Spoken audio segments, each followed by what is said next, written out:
Yes, now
Now, let's learn about the Patanjali Yoga Sutras.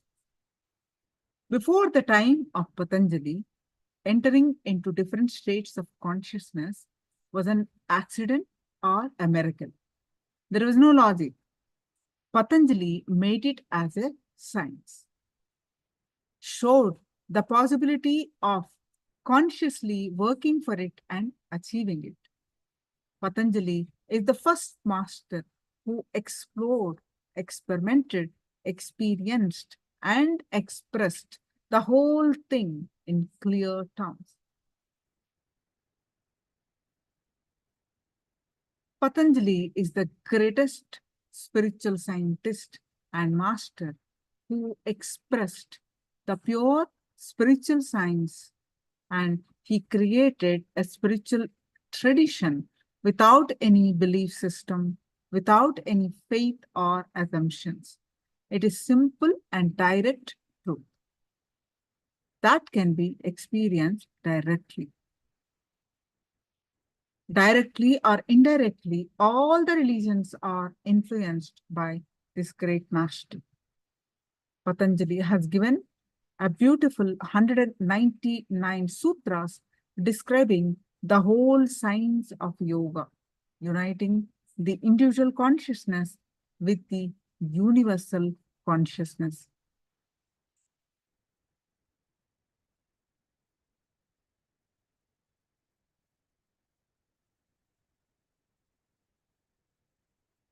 These sutras can be transferred from an enlightened being to a disciple. Only then the true meaning is revealed. Without enlightenment, these sutras can be misinterpreted, misunderstood, and misused.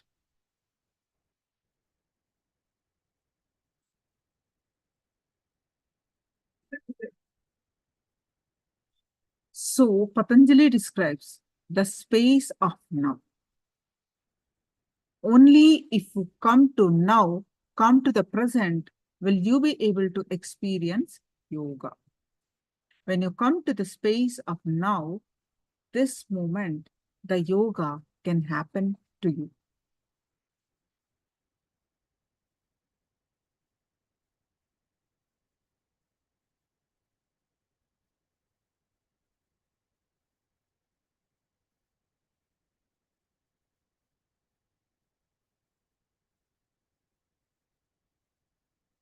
Now, let's listen one of the Patanjali Yoga Sutras, where he explains the power of practice.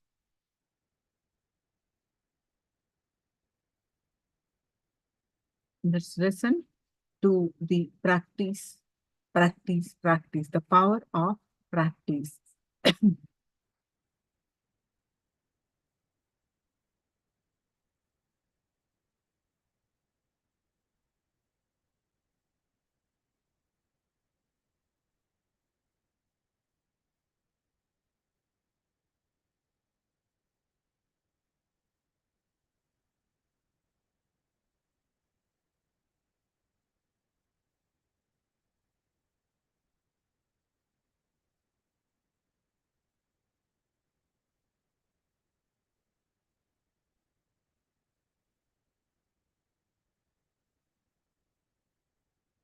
I'll read the sutra, give you the translation, then add what needs to be added.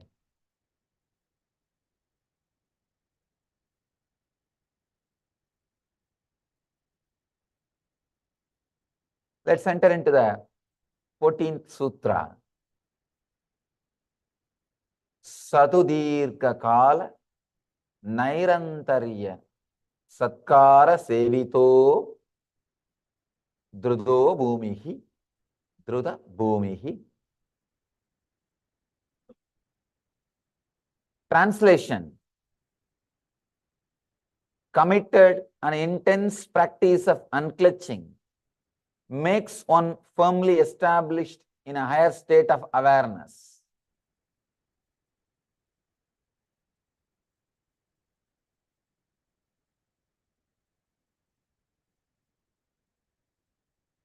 This book, each aphorism, each sutra can create a religion.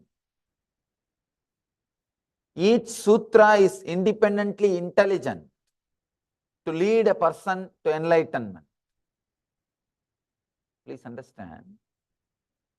The word yoga means uniting, uniting with the ultimate.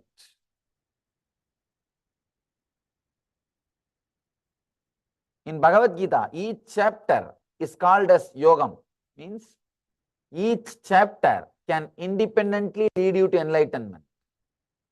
So he talks about 18 different paths. When Krishna delivered Bhagavad Gita, whatever major paths were available for enlightenment, he has compiled everything and presented it in one book. 18 major paths for enlightenment. It describes and leads people to enlightenment through various ways. That is why each chapter is called one yoga. Here, Patanjali, the amazing intellect happened in the inner science. Each sutra is independently intelligent to lead you to enlightenment. Each sutra is independently intelligent to lead you to enlightenment. I can say each sutra is a yoga in this Patanjali's work. Let me repeat the sutra.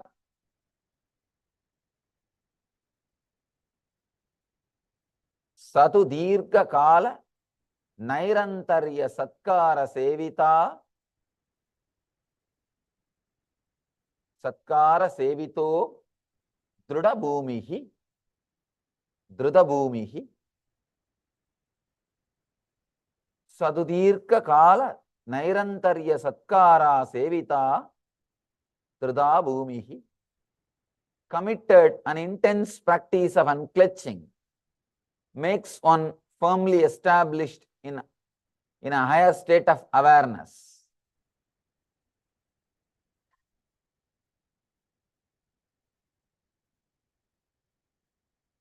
There are so many different kinds of religions, spiritual philosophies, spiritual groups happened in the planet Earth. Different kinds of teachings have been shared in the planet Earth. Different kinds of spiritual literatures has been created. Millions and millions of books. Sometime when I go and see the Barnes and Noble or Landmark bookshop, I feel, oh God, why should I add a little more confusion? Why should I add a little more to the existing confusion? So much of spiritual literature. Because of website, internet, you can see how much is available in one place. So much is available. And from the time immemorial, all the masters, they go on and on and on and on and on, talking and producing spiritual literatures. Not only the masters of the past, even the present masters. Even all of us, continuously we are talking. We are producing spiritual material.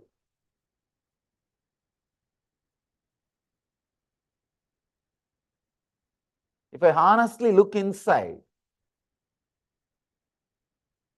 and see why I am talking, see if I find out the reason why I am continuously talking every day and sharing, I can easily tell the reason why Buddha was talking for 40 years. Buddha was teaching and preaching for 40 years every day. Every day he was talking and preaching for 40 years. And all other masters happened. Shankara, he was writing. Within the age of 32, he has finished establishing strong 4 monasteries and maybe writing 200 volumes.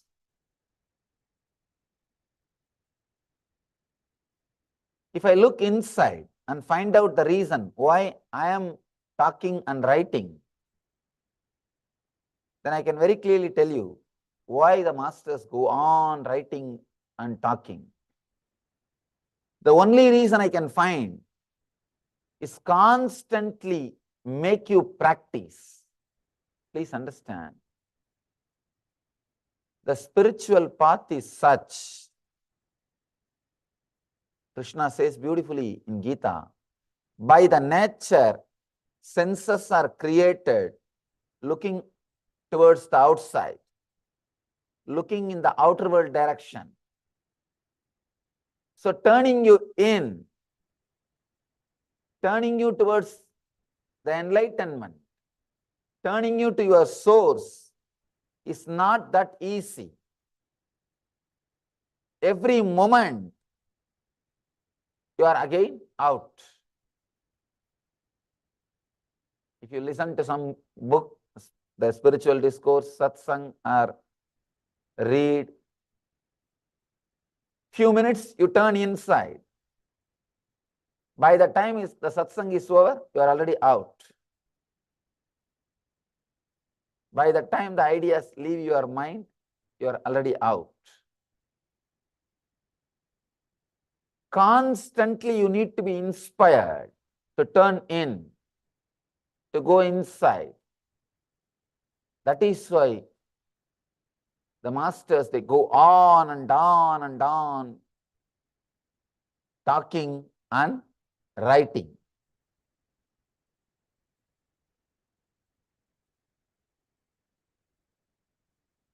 Last 6 years, I have spoken more than 5,000 hours. More than 500 volumes are already transcribed.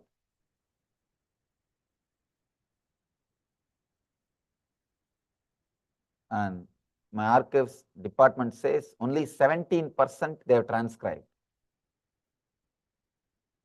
Only 17% of what I have spoken, I have delivered, is transcribed and out in the form of books. Only 20% is edited and published. And still I am adding material every day. Sometimes I wonder why.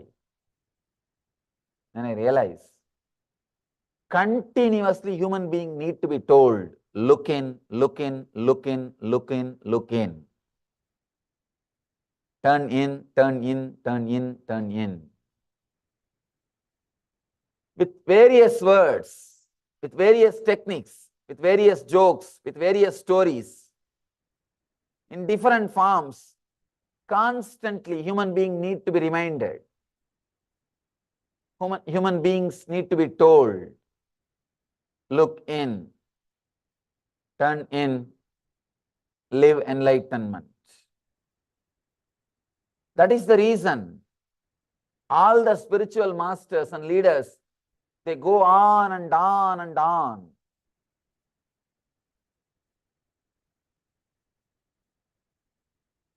the largest spiritual literature in the planet Earth exists in Sanskrit language. I don't know how many libraries you can fit in. Everything is collected. I don't know how many libraries you can make out of those collections. It's nothing but continuous expressions and discourses of the living masters, the masters who lived in the body, who are teaching to the world.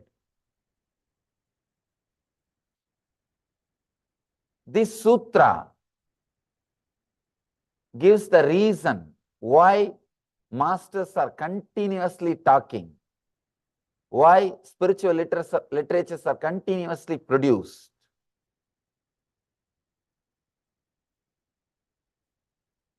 This sutra is all about constantly inspiring you, constantly practicing. See, if I have to give the essence of all the spiritual literatures, sometime if you read Buddha's teachings, even Bhagavad Gita, Shiva Sutras, you will feel many ideas are repeated. Many ideas are repeated. Even in my discourse, people come and tell me sometimes, Swamiji, you are saying the same idea. I am telling the same because you are not listening. Understand? I have to tell the same thing because you are not listening. Somebody asked Buddha, you are talking the same thing for last 40 years.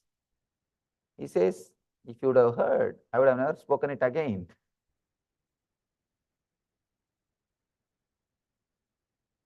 The truth is only one thing, but constantly it is told again and again and again and again through different ways, through different methods,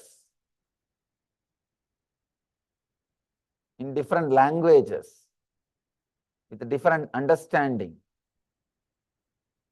If I had to give the essence of everything, what Buddha taught, what Shankara taught, what Krishna taught, what Jesus taught, what Muhammad taught, what Zarathustra taught, what all these great masters taught, the essence of everything, why they have to continuously repeat again and again and again. The essence, the reason for that continuous repetition is this one sutra. Please understand, Patanjali is the only master who is not repeating the same ideas again and again. Because in this one sutra, he says very clearly why things should be repeated. Very clearly explains why things should be repeated. After that, he says, now I respect your intelligence, I am not going to repeat anymore. The reason for repetition is we forget. We forget. Why again and again all the masters go on and on and on repeating the same thing? This one sutra, if this one sutra is understood, you will understand why the masters are repeating the same thing again and again. Sometimes same words again and again, without feeling bored. That is the greatness of them. That is the greatness. I have conducted 200 ASPs and more than 200 NSPs. Our Live Bliss program, first level and second level. First level program, second level program, hundreds of times. You see the audio recording or video recording, it will be almost literally repeating. People ask me, how are you able to repeat the same thing day in and day out, Swamiji? Are you not feeling bored? I tell them, every time I repeat, there's a new crowd in front of me. And not only that, even if the old people are sitting, they have forgotten. If they know that what I am talking is repetition, only then I'll feel little reluctant or bored. Either they have not heard, or even if they've heard, they have forgotten. Patanjali gives the essence why again and again and again these truths are repeated. Committed and intense practice of unclutching makes one firmly established in a higher state of awareness. Committed.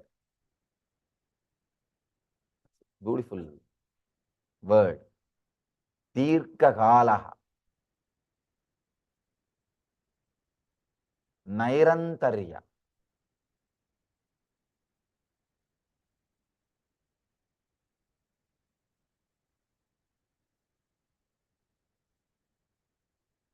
Dirghakalaha. The literal translation is long time. But Patanjali doesn't mean to say that you should go on and on and on practicing. Sometimes people come and ask me. The word long time practice almost seems to be like a word used to cheat us. It's like you give a technique and tell him practice forever. It can be like cheating. I'll be blowing my nose every day for 35 years. By the time I come back and ask you, you will not be there. People ask me, is it not like cheating? Please understand, here Patanjali is not interested in cheating you. No. When he uses the word long time, he wants you just to be mentally strong. That's all. Even if it is long time, I am ready to do. That strength. Actually, once you have an idea, I am going to do it for a long time. Suddenly you will see that intensity awakens you this moment. Beautiful story. Every day, day in and day out, Buddha was meditating for more than 12 years. Morning he will sit till late night. Next day morning again he will sit till late night. Day in and day out, nothing was happening. The story says, one day he decided, Itam asanam sushyate sariram. Let the body disappear, evaporate in this posture. How many days I don't know. How long I don't know.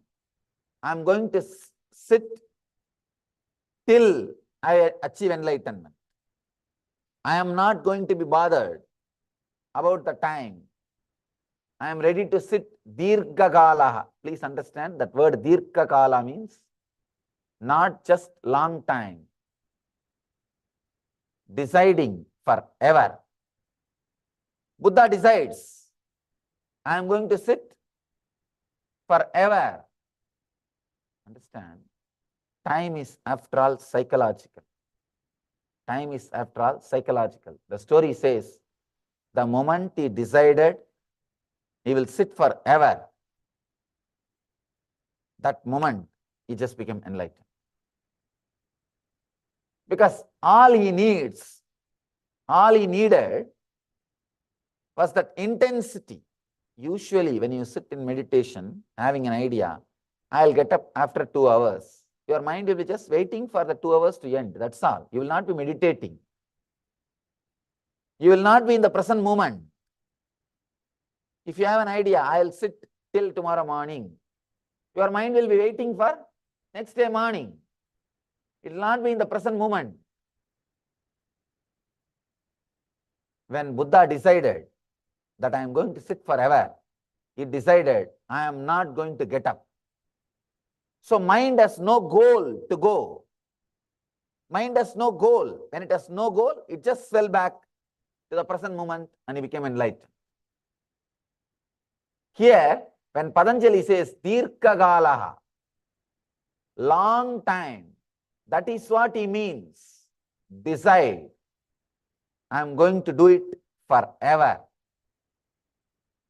Then suddenly you will see you fall into the present moment. Time is after all psychological. Patanjali knows our mind, how our mind thinks, how our mind functions. I have seen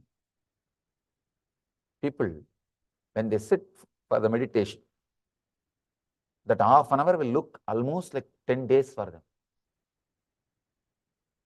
Really.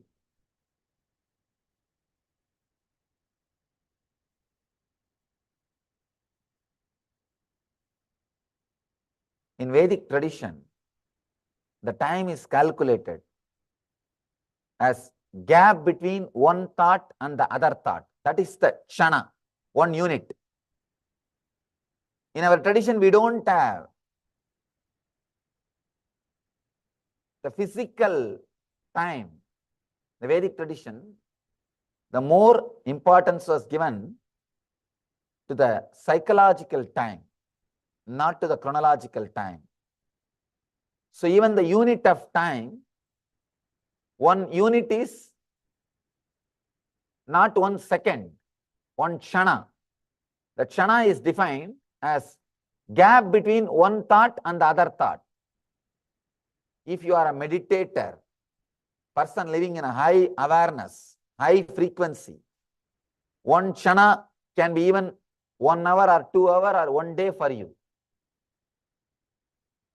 If you are living restless, agitated, irritated, usual mood, one kshana can be micro millisecond for you. It depends on person, please understand. It depends on your awareness, frequency. There is a story, I have a story for you. One woman goes to the doctor. Doctor says, you have only 6 months to live. She was shocked. Oh God, can anything be done? He says, all right, marry an accountant. She asked, will that cure me? Will I become all right? No, don't worry. That 6 months will seem too longer.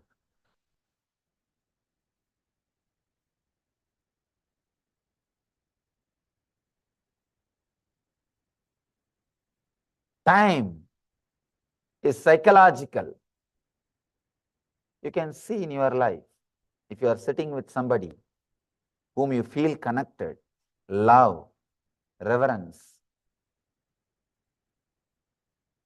you don't know how time flies. Suddenly after a few hours you realize, few hours are gone. If you are sitting with somebody boring, irritated, every 2-3 minutes you will see a watch. But time is not moving. Time is psychological. If you are in high frequency, 1 year will look like 1 day. Not because you are forgetting the things. Understand? You start forgetting things also, 1 year will, not 1 year, 10 years will look like 1 day. I am not talking about the people who forget things. That is lower level of consciousness. I am talking about the people who are in a heightened level of awareness.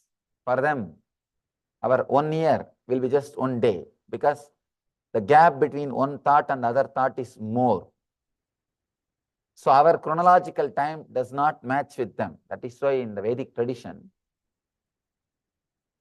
the God's calendar is different from human beings' calendar. For us, 1 year is 1 day for them. That is why the temple created by Patanjali, this great master, created a temple in South India, the dancing Shiva's temple. Of course, in Seattle, we have dancing Shiva in our Vedic temple. Nataraja. In the temple, they do only 6 worship per year, only 6 times service, because the temple follows the God's calendar.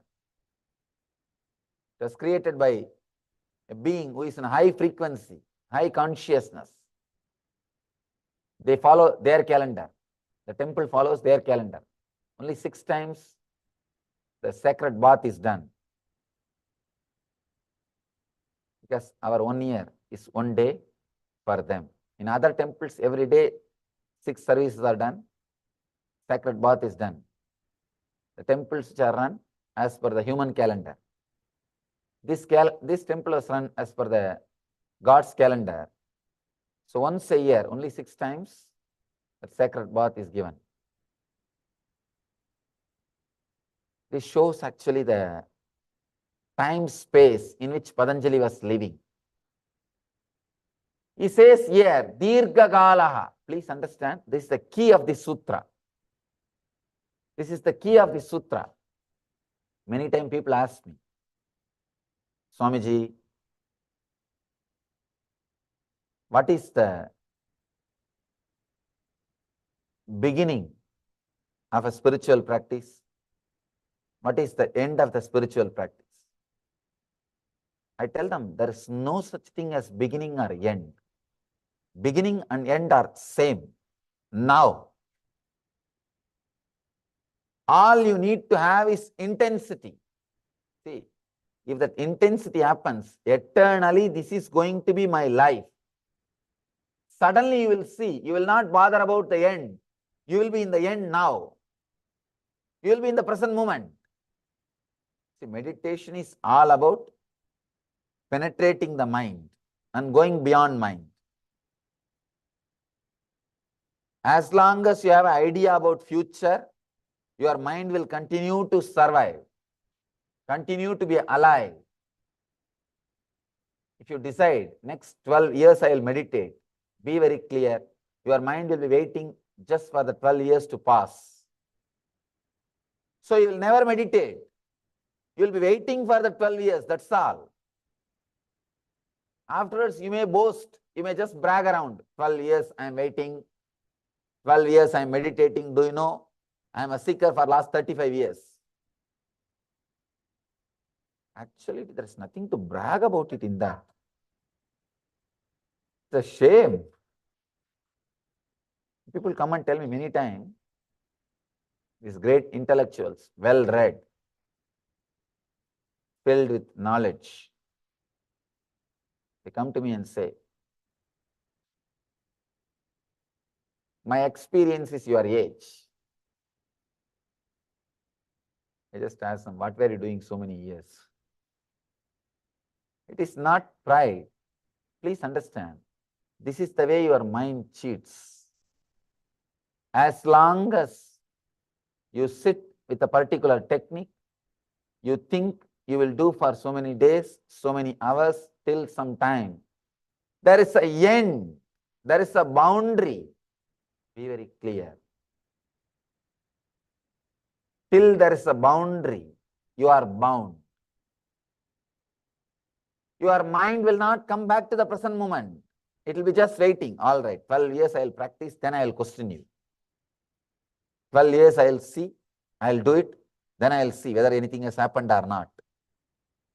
It is like, just because of your own mind, you do not allow that to happen. You do not allow that to happen.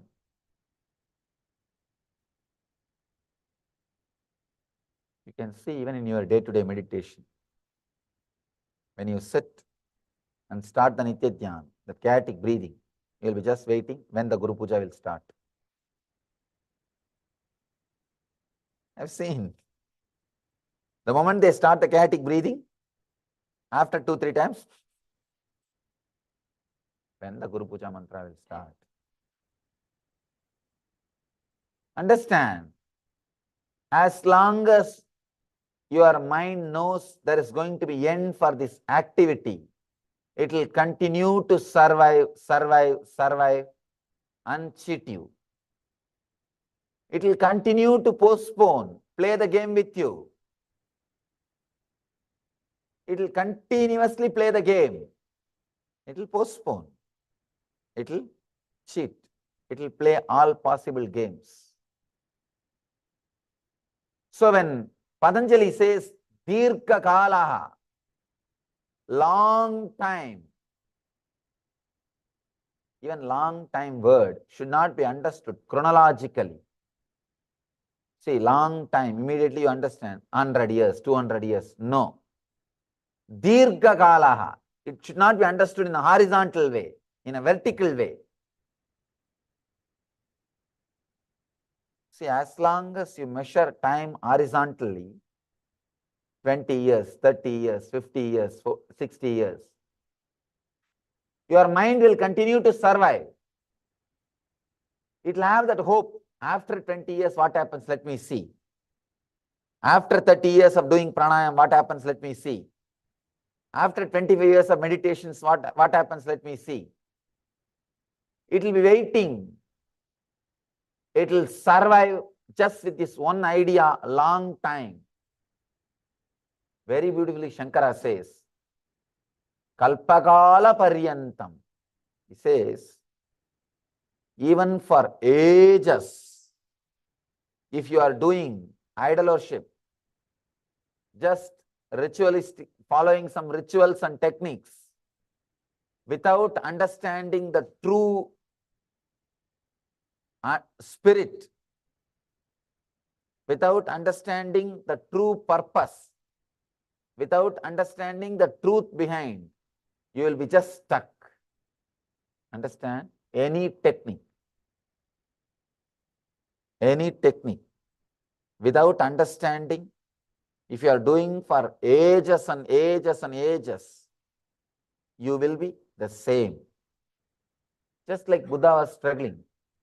See, a person like Buddha, strong being like a Buddha, it is not ordinary thing to renounce your wife and kids, especially good wife, who was really taking care of you, and a kingdom who is under your control. The whole kingdom is under his control. It is not that people are rebelling. He has a lot of problems.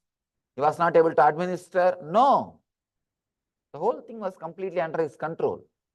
Best things his father took care that he should not even know that leaves in the tree withers away, because all the fallen leaves will be collected in the night and cleaned.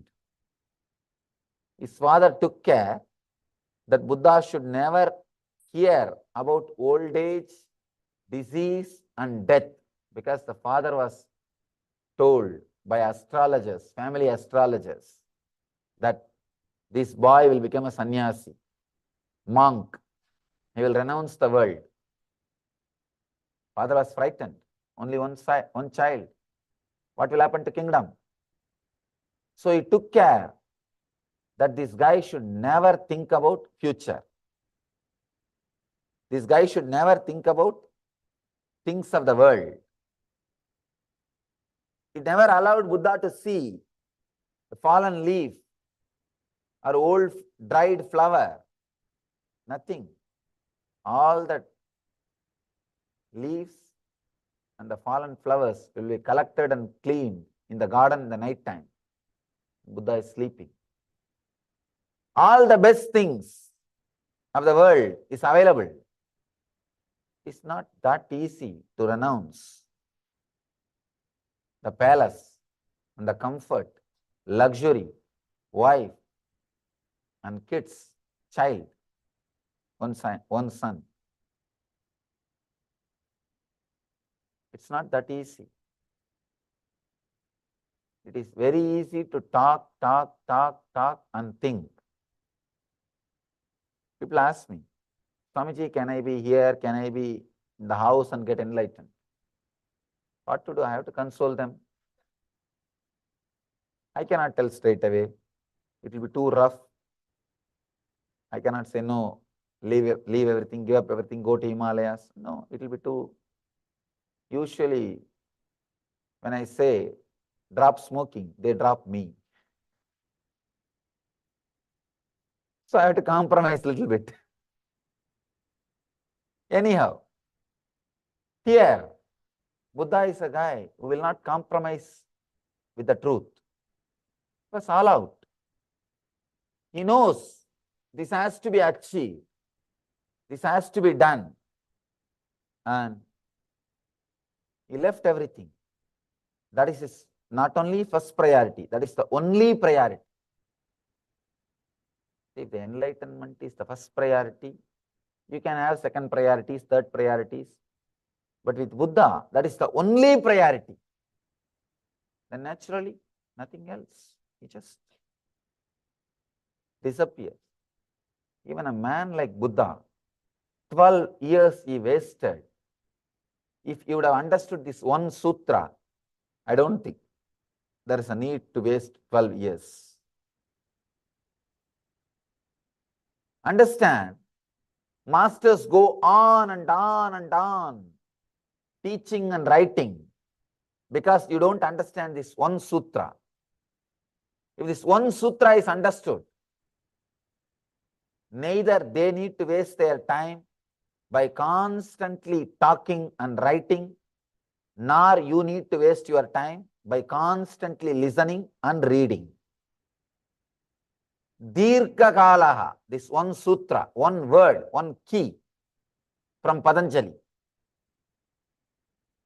needs to be understood. When Patanjali says Dirgha Kala, means literally if you translate comes long time.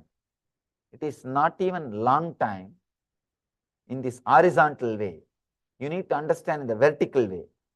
See, when he says long time, don't think he is asking you to practice for 12 years, 20 years, 30 years. Just decide you are going to practice forever. Suddenly you will fall into the present moment because your mind will not be waiting. When will that time end? Then I can relax from practicing. Because your mind always wants some change. As long as there is a hope for change, your mind will continue to survive. For example, if you decide, next 12 years, morning 7 o'clock, I will sit in Nithyananda. Your mind will wait for the 12 years to get completed. It will say, oh, 12 years. Then after the 12 years, I can be relaxed. I will be enlightened or I will be whatever. I can relax. It will wait. Every day it will push. One day over. One day over. One day over. Now only 7 more years. Now only 6 more years. Now only 5 more years. It will continue to survive with this one hope. If I do it for 12 years, I will have this or I will have that. I will enjoy that. Then I don't need to do this. But if you decide forever, as long as I am alive, morning 7 o'clock, I am going to do this meditation. Suddenly you will see, mind has no other go. It will just fall into the present moment. It knows, anyhow, every day, morning, I have to meditate. Then better, let us do it now itself intensely. That is what happened for Buddha.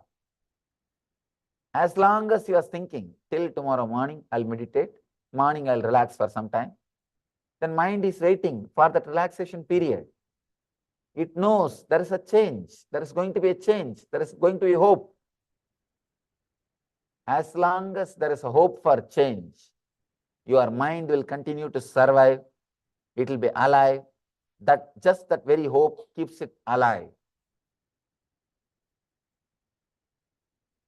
One day, Buddha understood this. That click has happened.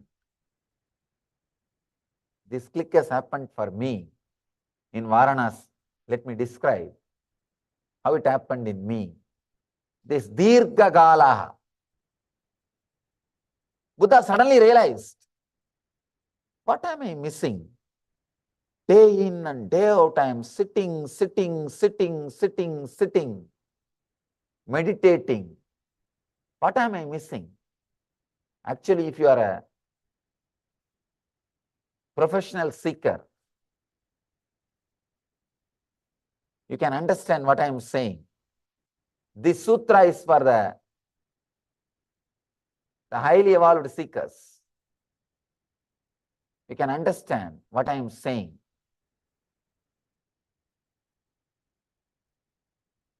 Buddha started looking inside. What is going on? I am meditating whole day. How my mind is still alive? How is it surviving? Suddenly he realized just that one idea. Till tomorrow morning, till late night I'll meditate. Then I can relax. Morning I'll go for a walk. Come back and sit and meditate again. He realized that idea. There is a hope. There can be a change. That is what keeping him. That is what keeping his mind alive and active.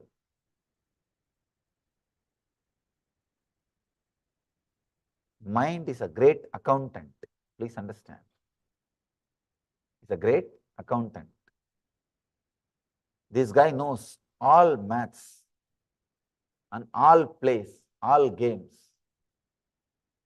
When what need to be told to your mind or told to you, how to play with you. He knows all the games. Buddha understood this one idea that is responsible for my continuous struggle. He decides, no more. No more change. This pressure of the practice is going to be on me forever. This is going to be my life. That is where the Dirgha Gala happened. Please understand, long time. He decided, no question of long time. I am going to do this forever. The moment you decide forever, the hope after this, I don't have to do this. After this many years, I don't have to practice. That is not there. Your mind knows God. And especially a person like Buddha, when he decides, he decides. If he decides, he means. He's not going to play games. He means. Mind got completely frightened. Oh God, what happened? Now he says forever. So he's going to do forever. So there is no hope. There is no change. There is no possibility for the future. This pressure of a technique, pressure of meditation is going to be there on me forever. So naturally, just it came back to the present moment because there is nothing to search in the future. It just came back to the present moment and practice ended. Practice ended. Anybody wants to end your spiritual practice, all you need to do is decide strongly you are going to practice forever. That's all. It looks very paradoxical. Decide you are going to do it forever. There is no change. There is no gap. There is no getting up. There is no break. This is going to be your life. Suddenly, practice will end. It will end.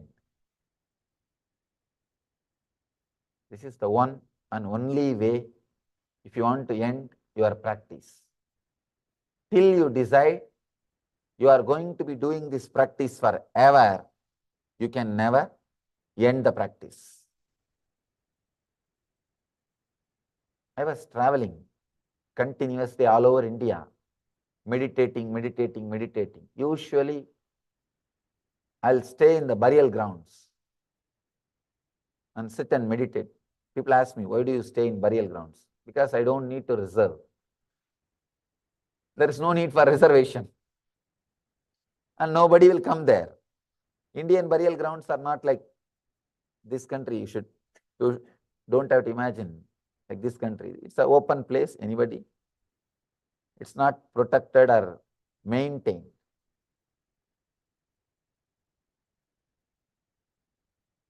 So nobody will come and disturb you. You can just quietly sitting and meditating. People ask me, Swamiji, have you never been disturbed by ghosts or spirits? I tell them, dead people never disturb others. Only living human beings disturb others. I never had any disturbance from the dead people. They are there happily, I am there happily. Every day, I used to sit and meditate in the burial grounds. The Vedic tradition, they say if you sit and meditate in burial grounds, you will constantly remember and meditate on death. And going through your own internal death is the way for enlightenment. That is the only way for enlightenment. Going through that psychological death is way for transformation and enlightenment.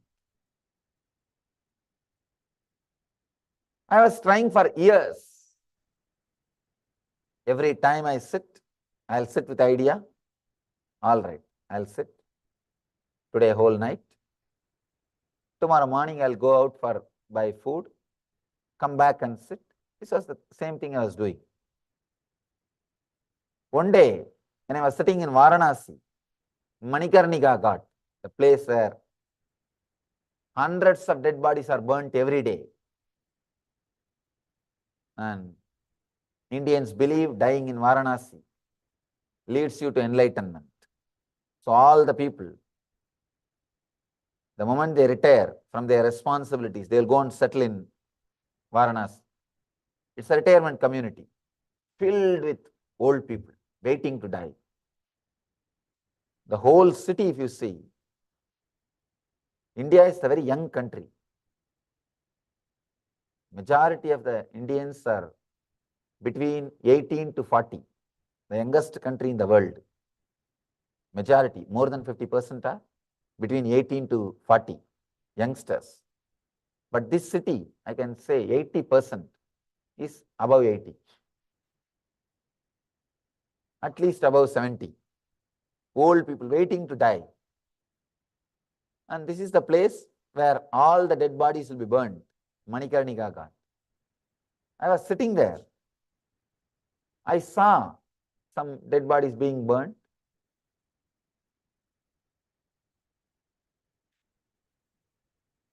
Suddenly, the click, God, this body is also going to be burnt like that only.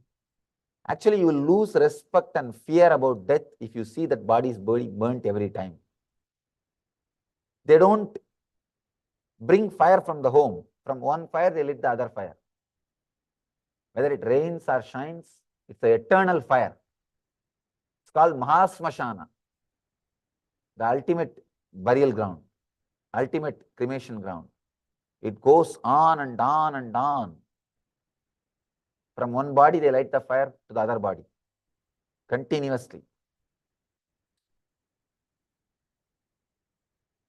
If you are a sincere seeker, really want to know the secrets of death and life,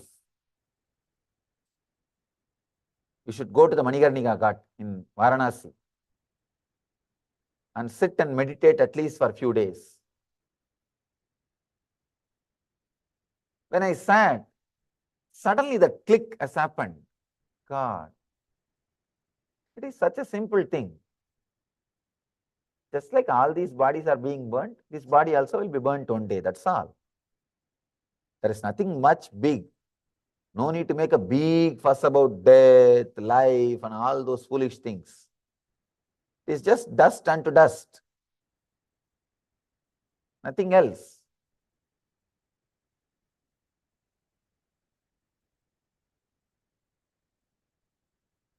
Then I thought, every day I'm meditating on death, meditating in burial ground, but still why I'm not able to experience that internal psychological death.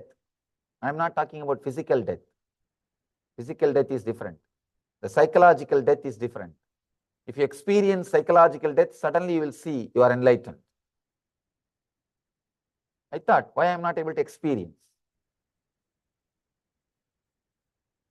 Then I decided,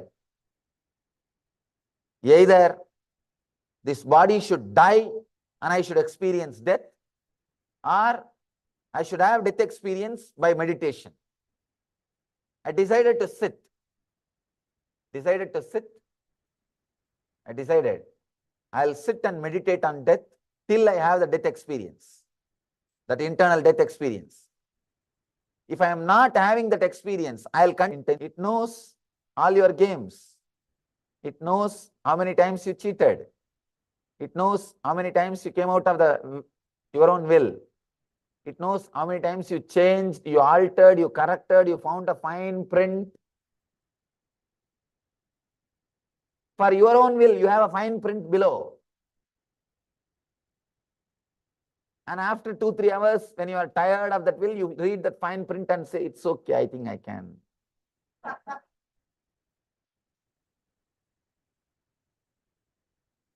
I did not believe me. But somehow, that will was very strong. One day was over. Second day also over. No food, no sleep, no 1, 2, 3, nothing. Just sitting. Third day, the whole body is practically frozen because of pain. Just body wants to move, but I said no, nothing doing. No question of moving. If you don't move, just sit like this. The whole body will feel like a frozen with pain.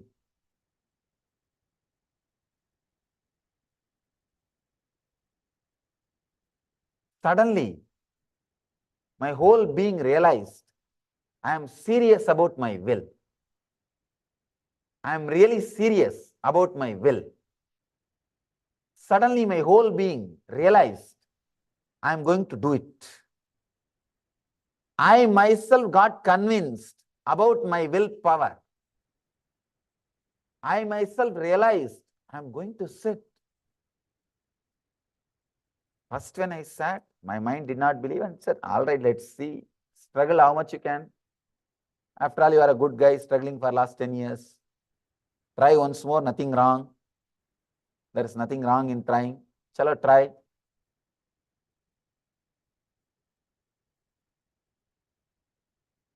Next day morning, it felt a little sympathetic. Fellow is really trying, struggling hard. By third day noon, it got completely convinced.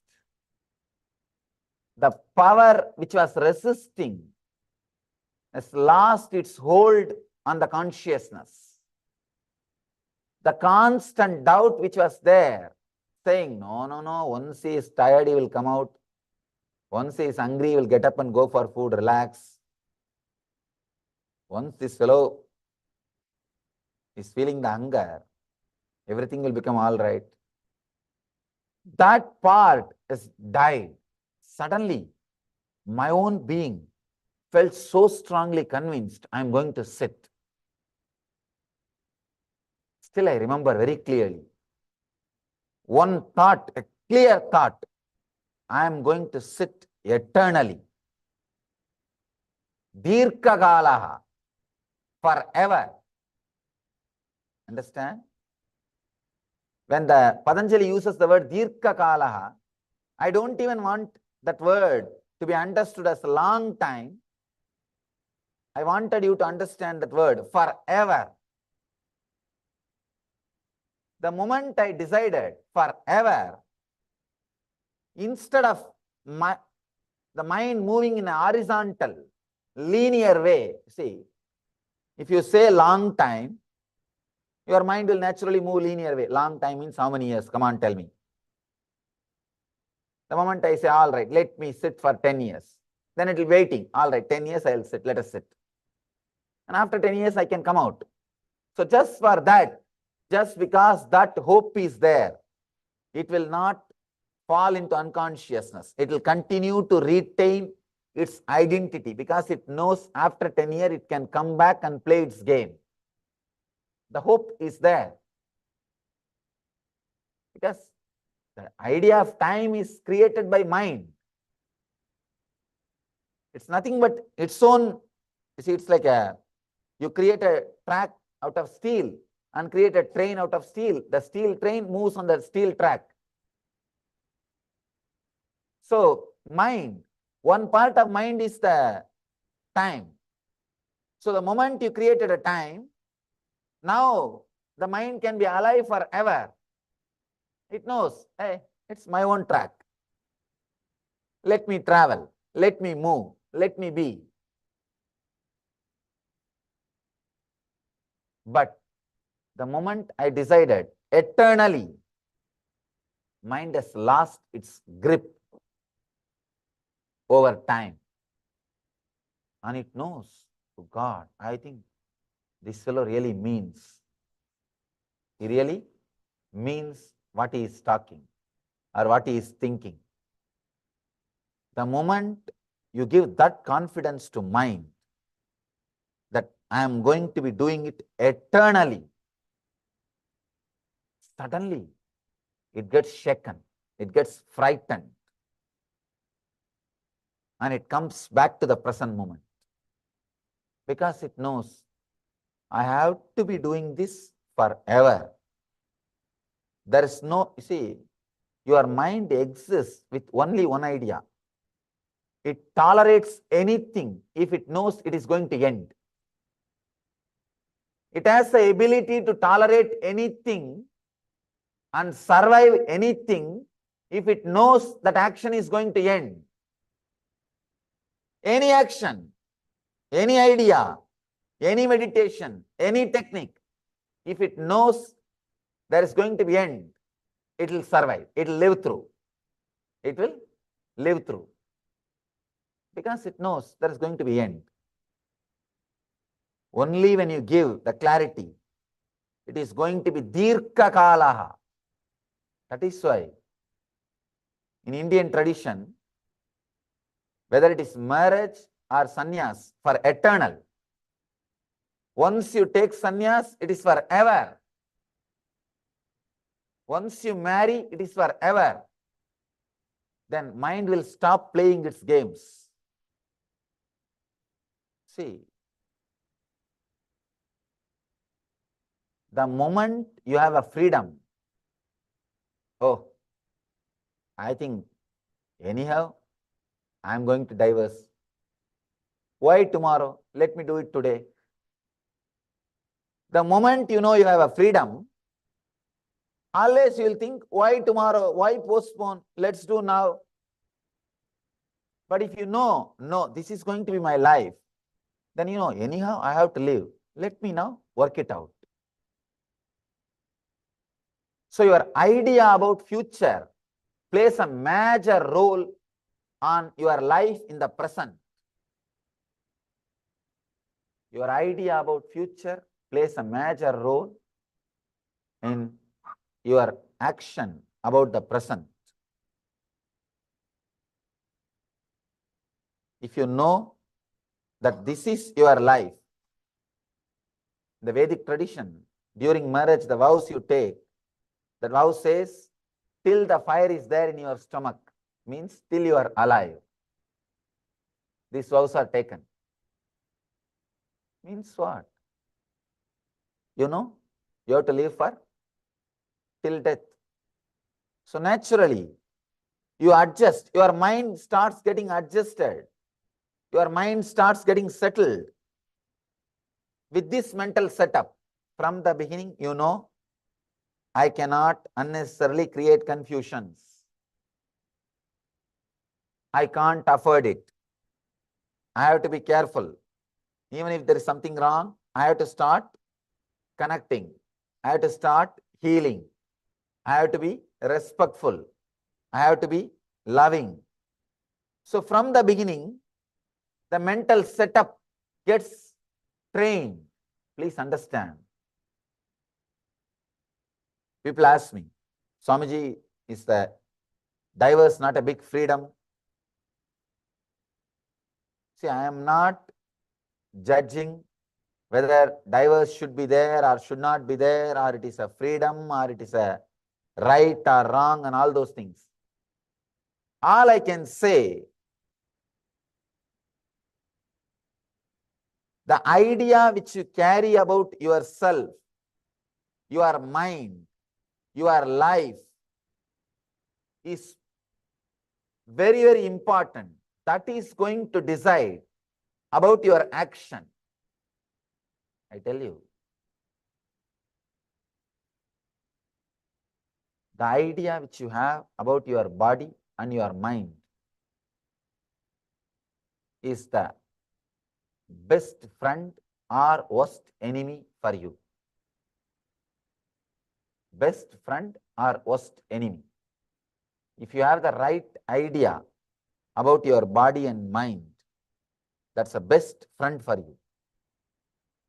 If you have the worst idea about your body and mind, that is the worst enemy for you. I've seen all various types of cultures, civilizations. The kids who are given right understanding and idea about their body and mind, they not only live long, they live happily. Happiness, bliss, joy, health, all these things are nothing but an idea you carry about your body and mind from the young age.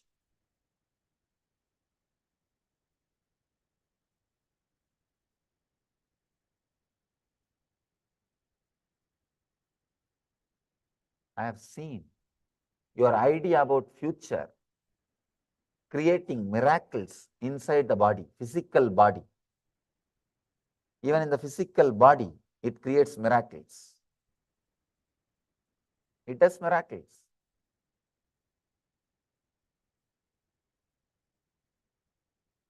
The yogi with whom I learned this yoga and Patanjali, I have seen him displaying all kinds of extraordinary powers because he is very clear. Till he achieves that powers, he is going to be practicing. So what mind does? Your mind is intelligent. It can express any power. Mind immediately decides, oh God, this fellow is going to torture me with the practice till I reveal the powers to him. Better let me give it now itself. It tries to play with you without giving power and trying to break your practice. If you give a strong idea to your mind, no, you are going to practice till it gives you the power. Suddenly it gets frightened and it says, I know this fellow is going to torture me by doing everything. Let me better give the power now itself. The moment I was able to convince myself, I am going to sit, my whole being was completely convinced. I could see very clearly from the root of the spine, that pain spreading all over the body, cruciating pain, requesting me, please move the body little bit and adjust. I was sitting for 2.5 days, no food, and I did not even know 2.5 days passed. Only later on I calculated. Later on I was able to calculate. I did not even know 2.5 days passed. I just decided, who cares about time and everything? I'm going to sit, that's all. The backbone, the spine is begging me, just adjust the legs little bit. Adjust so that the blood flow will become a little easy. At least adjust your hand. Let me check whether I'm alive or not. It's literally begging me. But I could see very clearly, my sankalpa will say, I am going to sit. There is no question of moving. The moment this will, that strong will, it says clearly, Dirka Kalaha, I am going to sit eternally. When that conviction landed on my being, I could see very clearly that pain which was there all over the body, every joint I was able to feel. Every nerve I was able to feel. Because sitting continuously, what will happen? The whole body just slowly started disappearing. The moment it learned, the practice is going to be eternal. Tirka Kalaha. eternal, the mind started withdrawing. It decided, now I cannot survive. Now I cannot survive. Now I cannot stand. See, if you have some visualization for your mind, if you say 12 years, after 12 years I'll get up, it will wait. It will survive for 12 years. Anyhow, I'm going to get up after 12 years. Let me push the time, push the time, push the time. It will be sitting and altering your clock. No, really, if you fall in love with somebody and you are waiting to meet that person next day morning, you can see late night you will be sitting and adjusting the clock. When will the time become 4 o'clock, morning, early morning? I can get up and get ready and go and wait in the park. You'll be just waiting. Mind is intelligent. It can push the clock. It can push the time. But when you say the word Dirka Kala, eternal, it is going to be eternally this way only. Suddenly, it gets adjusted. It gets adjusted. And it came back to the present moment and said, all right, I cooperate with you, and dissolve. That strong, the internal death experience happened. Understand? When Patanjali says, he says, for a long time, without interval, without interruption, practice so that you can firmly be grounded.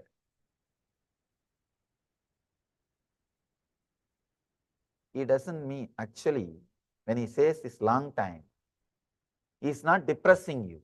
People come and ask me, this long time word is misunderstood and responsible for all the confusions which is there in the yoga world.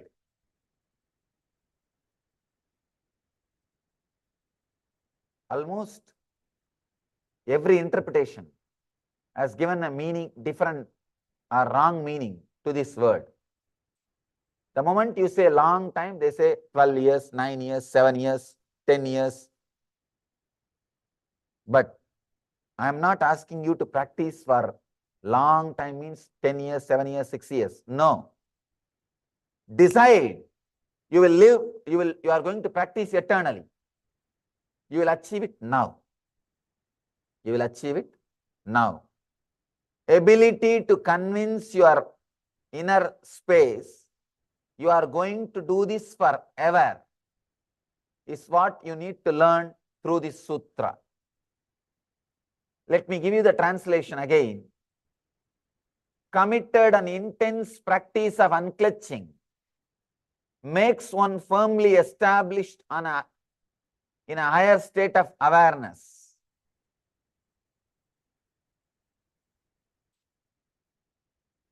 Dirkakala and Nairantarya means long time and unbroken.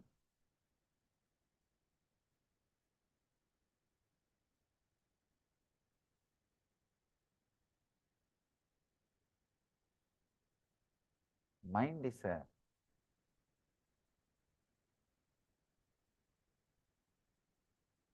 great accountant. He can play all accounts game with you. And Patanjali is aware of that. That is why he wants you with the right words. He wants you with the, he is warning you with the right words. Please understand. Any practice you do, decide with this one attitude. People ask me, this is a FAQ. Again and again people ask me, how many years I should unclutch to get enlightened? How many years I should unclutch to get enlightened? Unclutching is the ultimate technique for enlightenment. Whenever I say, continue to unclutch, continue to unclutch, continue to unclutch, they ask me, Swamiji, is it 1 year or 2 year or 3 year? How many years I should unclutch to become enlightened? Understand, decide you are going to be unclutching forever. the moment you decide, you are going to be unclutching forever. You will be unclutched this moment. Because your mind knows this is going to be its routine. See, your mind thrives with changes and or hope for a change. If your mind knows for sure, I am going to be unclutching as long as I am alive, it will decide, better let me die now. Then why to be, if it has a hope after 12 years of unclutching, you don't need to practice unclutching. Then it knows, oh, after 12 years, there is a change. Because it thrives on change. It thrives on different things. That is why so much of desire for enlightenment, entertainment, sorry. So much of desire for entertainment, even enlightenment, you think it's a change. That is why you want it. So much of desire for entertainment. People go on, try to find some entertainment because it's a change. Even inside entertainment, different. Every 3 minutes, you change a channel. In 15 minutes, you go one full round and come back. Because mind thrives on change. Mind thrives on change. When you know there is no possibility for change, suddenly you will see it just dies. It disappears. It leaves. When you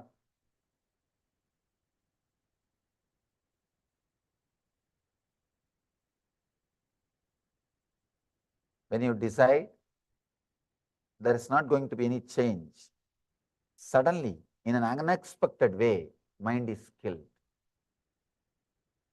If you decide strongly, you are going to unclutch forever. This moment, you will be unclutched. This moment, you will be unclutched. In a very unexpected way, mind will disappear. I have a story for you. A man goes into a bar and admires the stuffed lion's head mounted on the wall. What a great trophy, says the man to the bartender. That guy says, I would not call it great. The damn lion killed my wife. This guy asks, oh, is it so? You were on a safari in Africa, or you were on a safari somewhere, or hunting in the forest? Bartender says, no, it fell on her head.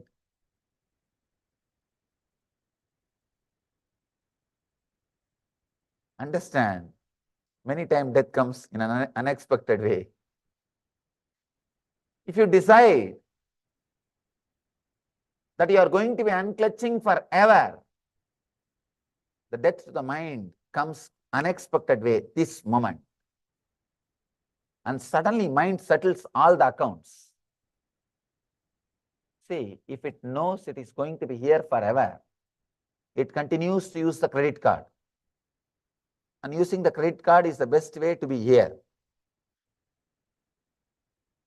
And the moment it knows, no, it's not going to be here, it suddenly settles all the accounts. It starts unclutching, relaxing, settling.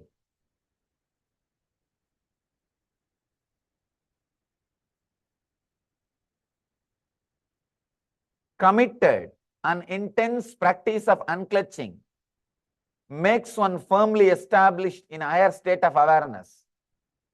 I can say, in the world, there are different kinds of knowledge. There are some kind, just by listening to that knowledge, you will have benefit of it.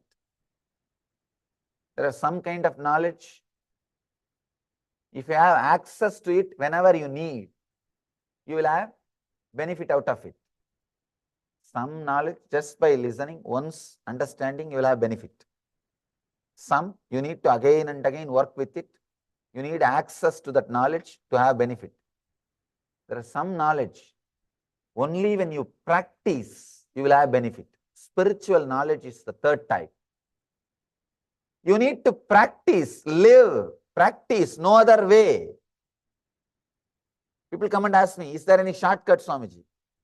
I tell them the one and only shortcut is practice, practice, practice.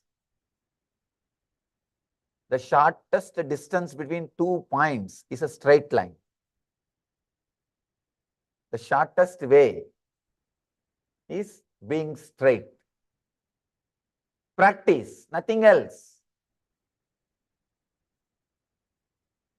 If you want the transformation, practice is the only way.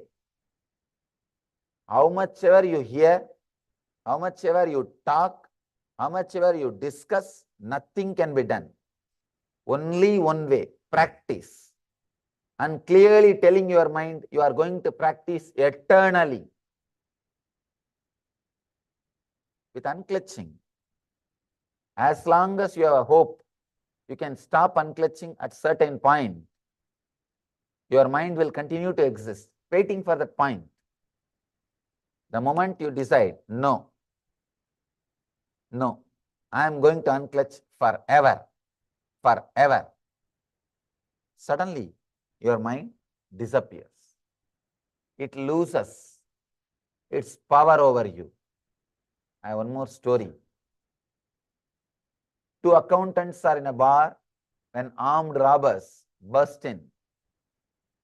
The robbers line the customers up against a wall and proceed to take their wallets, watches, etc. The first accountant slips something into the second accountant's hand and whispers, "Here is the $50 I owe you." When you know it is going to be taken away, you settle the accounts by yourself. Your mind is also the first accountant. When it knows nothing can be done, it has lost all its grounds, it just settles all the accounts.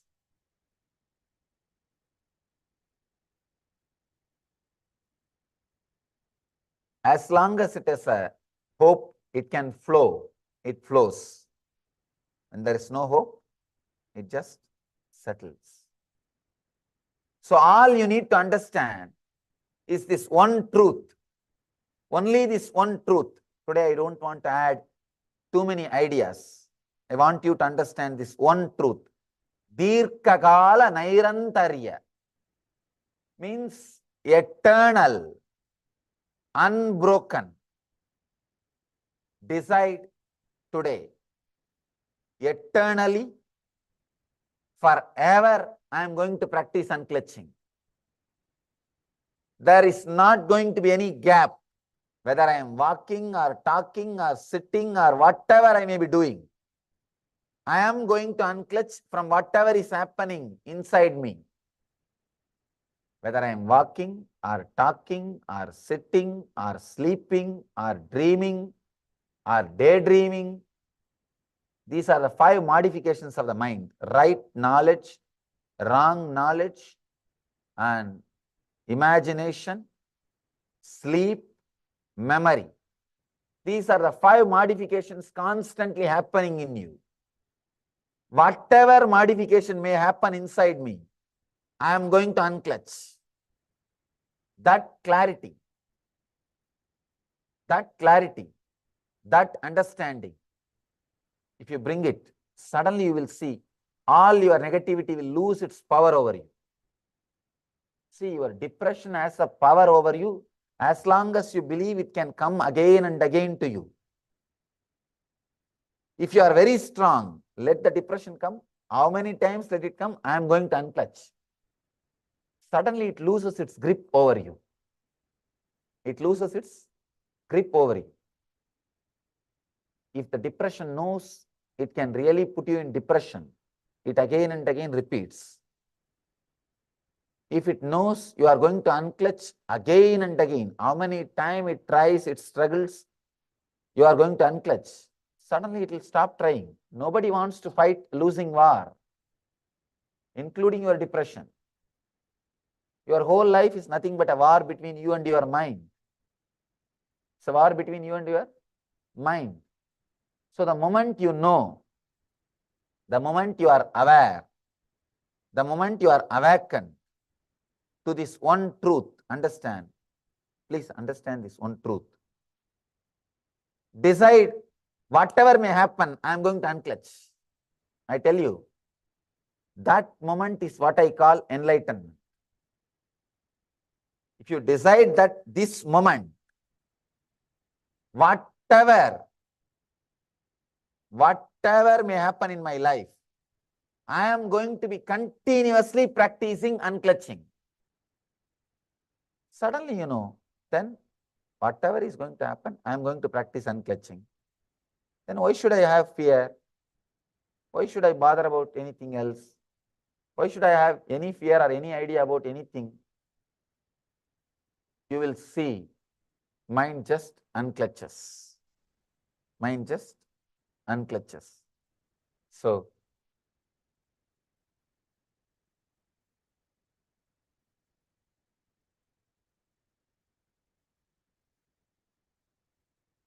I want you to fill with this one idea. I want to fill you with this one idea. I want you to be filled with this one idea. Decide today, from this moment, whatever may happen, I'll continue to unclutch. I am going to have the constant, intense practice. Tirkakala Nairantarya. Committed and intense practice of unclutching. This very decision will unclutch you. After practicing is secondary. This very decision will unclutch you, will solve everything. The moment you take this decision, your mind will start moving, saying, no, no, no. If that depression comes, you can't unclutch. If this fear comes, you can't unclutch. If this desire comes, you won't be able to unclutch. It will tease you. You say, no, I am going to be unclutching constantly. Whatever may come, I am going to be unclutching. Then it will create the fear of death. What will happen? If you die, you think you will unclutch. Who will pay your bills? Who will pay your insurance? Who will pay your this? Who will pay that? If you take a strong understanding, if you bring firm understanding, no, whatever it may be, I am going to unclutch. That one strong will, suddenly mind unclutches. Patanjali explains beautifully in the next sutra a deeper method, a deeper layer of the same understanding. Next sutra is about Vairagya, the conscious withdrawal. He beautifully describes the deeper layer of this technique. The conscious withdrawal from the objects of the senses of the body, mind and spirit. He explains about the conscious withdrawal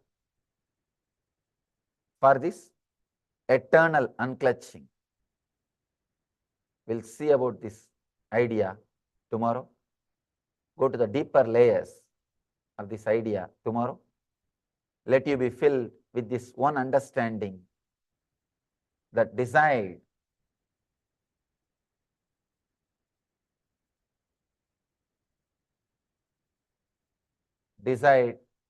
that committed and intense practice of unclutching makes one firmly established in a higher state of consciousness. Only that makes you established in a higher state of consciousness.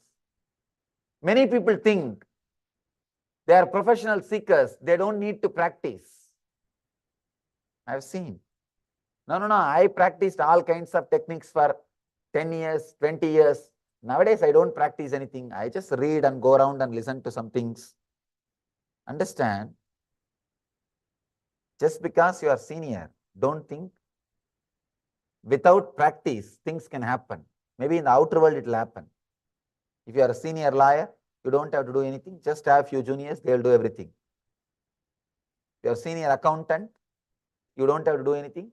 Just your juniors will do everything. It will work in the outer world, not in the inner world. I have a story for you. An accountant goes into the pet store. I'll read it out for you.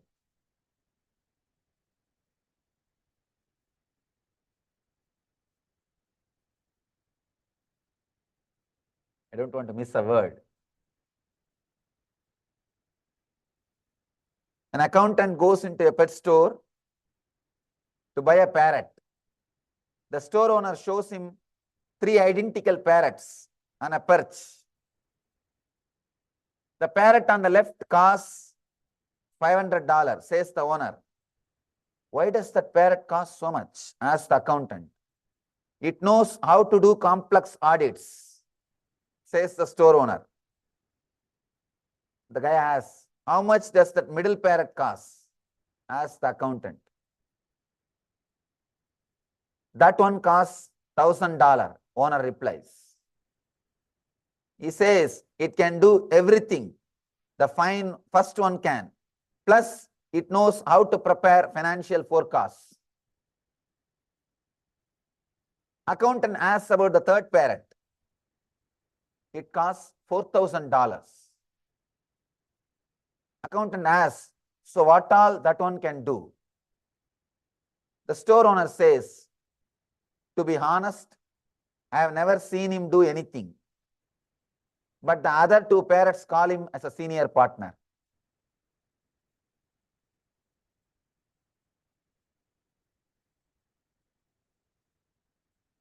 Maybe in the outer world, if you are senior, you don't need to do anything. But in the inner world, practice, practice, practice.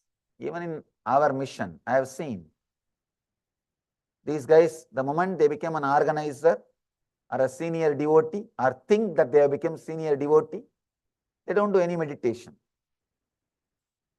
It's okay. Now I have to only teach. Understand, the senior accountant works only in the outer world, not in the inner world. So whoever you may be, practice has to become eternal.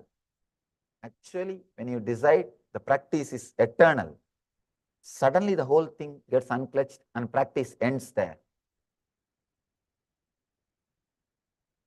When practice ends, there will be nobody to practice. As long as there is somebody inside you to practice, practice. As long as there is somebody inside, something going on inside, unclutch. Only there is nothing, then there is no unclutching. When the unclutcher disappears into unclutching, unclutching ends. Till then, unclutching continues, continues, continues. So, continue your unclutching till the unclutcher disappears into unclutching.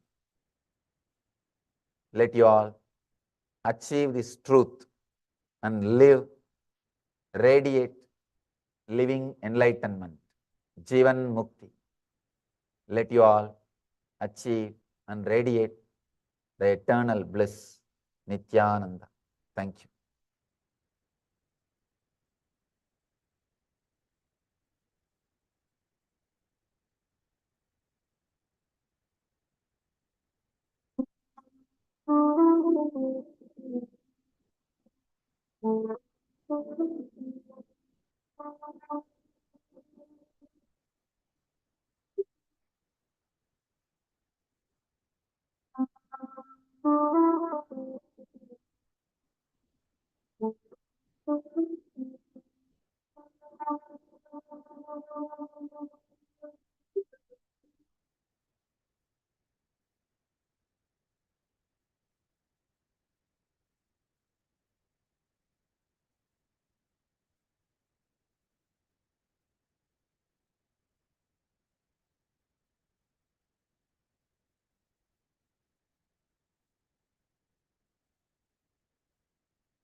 share your cognitions from this system. Now, and now we'll move on to the manifesting, one more round of power manifestation.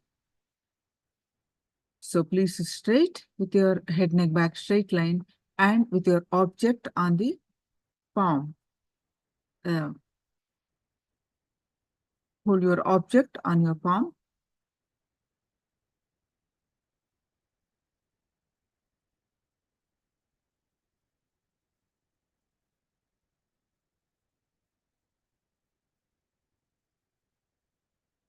Bring your awareness to your third eye and fill your inner space with Swamiji's form. Any thoughts that are coming, let it come, let it go.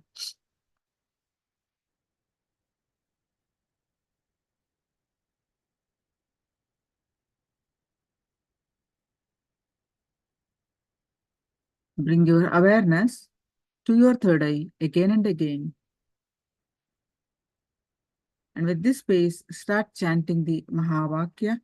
Om Nithyananda Paramashivoham. Start chanting the Mahavakya. And experience the space of oneness. With that space of oneness, declare the object in your hand to move, to roll, to vibrate.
Mm.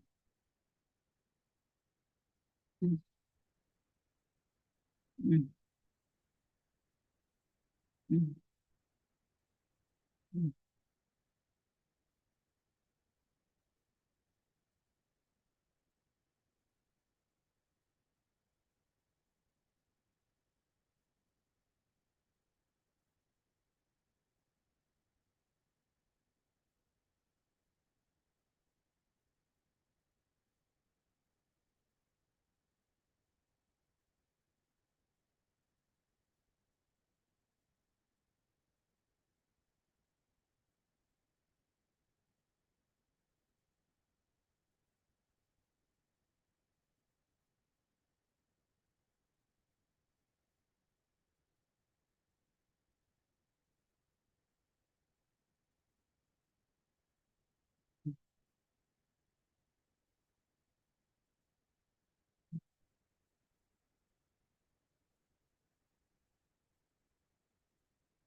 Mm. Mm.